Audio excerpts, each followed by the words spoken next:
Our climbing partner, below us, can't make a hard move on the ascent. How can we help? Here are 4 hauls we can use to assist our climber.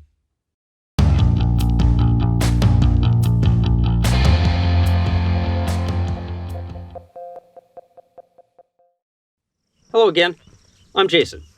My kids are getting to be better climbers than me. But when we first started out, there were plenty of holds that were simply too far of reach for them.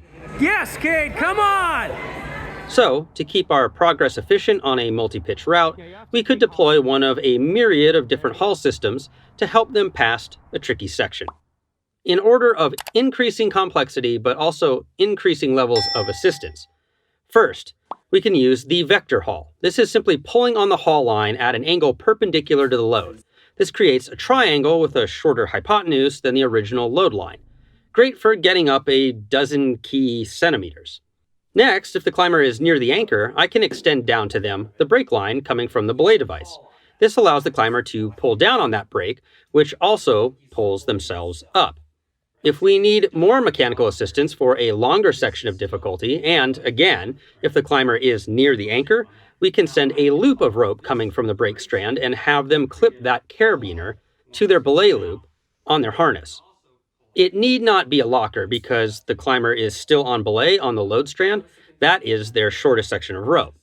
Now, the climber can pull on the brake strand while the belayer can pull on the loop coming back up from the climber, creating a pulley system that provides mechanical advantage while also adding 2 sets of muscles into the haul. But if our climber is too far away to receive a brake strand yet is still needing significant assistance, we can build a 3-to-1 haul system on the load strand.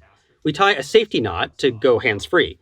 Then we attach a new connection point to the load strand using either a prusik cord or something like a Petzl tib lock. Now we take the brake strand from the back of the device and run it through the carabiner at the new attachment point. Time to undo the safety knot. If it's too awkward to pull up on the haul line, we can redirect that line back through the anchor to get a downward pull. We will be pulling 3 meters of rope through the system for every meter the climber ascends, so we can reset the system by sliding the new connection back down the load strand. The vector haul, the dropped brake strand, the dropped loop, and the 3-to-1 on the load strand. Have you or a teammate ever needed a small assist? Let us know what you used in the comments. Thanks for watching this video. Please like, subscribe, and share if you want to support us. For more information, you can go to our website at www.shortguysbetaworks.com. You can check out a partner video on 3 different lowering systems, or you can check out our entire rock climbing safety series.